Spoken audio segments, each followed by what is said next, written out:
வணக்கங்க. எல்லாரும் எப்படி இருக்கீங்க? நல்லா இருக்கீங்களா? ஒரு காலத்தில் வாயை திறந்து அதிக வார்த்தைகள் பேசி இல்லை இதுதான் சரின்னு சொல்லி ரொம்ப வாதாடி இருக்கேங்க. ஆனால் இப்போல்லாம் யாருக்கிட்டேயும் வாதாடுறதே இல்லைங்க.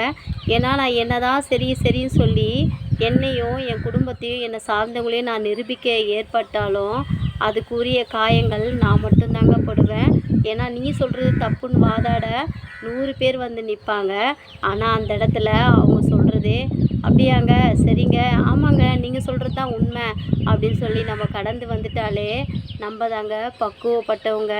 எப்பவுமே நம்மக்கிட்ட இருக்க பயத்தை வச்சு நம்மளால் ஒன்றுமே பண்ண முடியாதுங்க. ஆனால் நம்ம மேலே வச்சுருக்க பலத்தை வச்சு நம்பிக்கை வச்சு நம்ம என்ன வேணால் பண்ணலாங்க. அதனால் பேசுகிறவங்கள மௌனமாக கடந்து வந்துடுங்க. பேசுகிறவங்க பேசிக்கிட்டே இருப்பாங்க, இன்னும் பேசிகிட்டே இருப்பாங்க. நீங்கள் பேசுகிற இடத்துலேருந்து விலகி ரொம்ப தூரத்தில் போயிருப்பீங்க. அதுக்கு பேர் தாங்க பக்குவம். எல்லாமே நன்மைக்கே.